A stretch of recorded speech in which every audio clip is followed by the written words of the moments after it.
Growing up in the hood, being one of the cool kids that always wanted to be around the flyest dude with the Nikes and Jordans and things like that, and growing up the way I did grow up, you know what I'm saying, in California, being exposed to gangs and having gang members in my family, I used to always look upon the educated black people, and I used to wonder why they were considered uncool.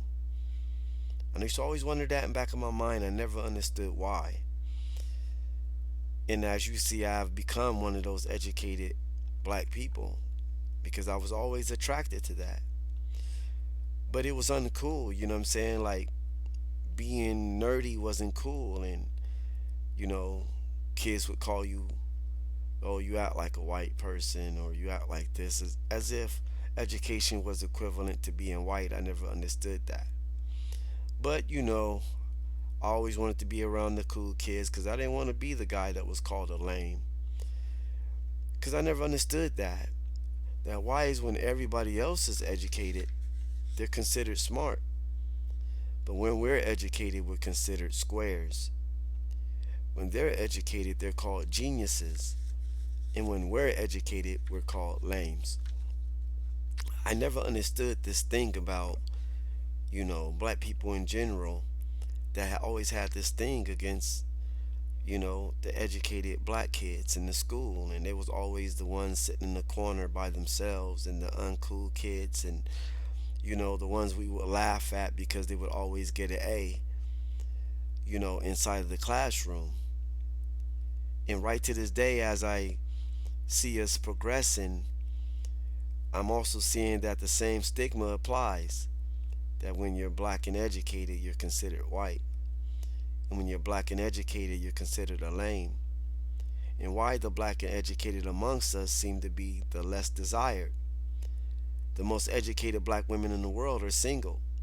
But the girls in the hood, they got five baby daddies, so they're not lacking when it comes to men.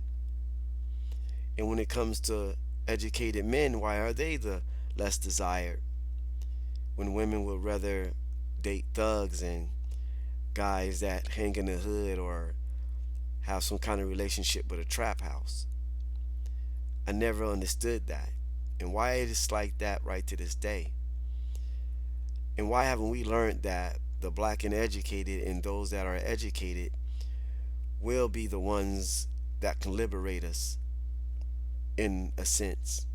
But I never understood why we always push them away and why we always make our educated people feel bad for being educated. That doesn't make no sense. We are the only people that seem to push our educated people away from us. And those are the greatest contributors to the black society. But we push them away and they end up with dating Caucasians or they end up dating out of their race because they feel pushed away. And I'm an advocate of black love, and I just want us to stop doing that, stop pushing our educated away because we're going to need them. Because when the AI systems take over, and when education take over, and when gentrification is finally done and they push all the black people out of the neighborhoods because it's being done all over the world right now and we're poor and we got to live in homeless FEMA camps, I just got to tell black people that swagger ain't going to save you. Being cool, your coolness is not going to save you. None of that is going to save us. Your Nikes, your Jordans, and your trap houses is not going to save us. So the only thing I can say is stay black and educated, and let's respect the educated that's amongst us. Because when the push comes to shove, they're going to be the only ones that's going to have the education to get us out of this situation. Thank you for listening. Like, subscribe, and as always, one love.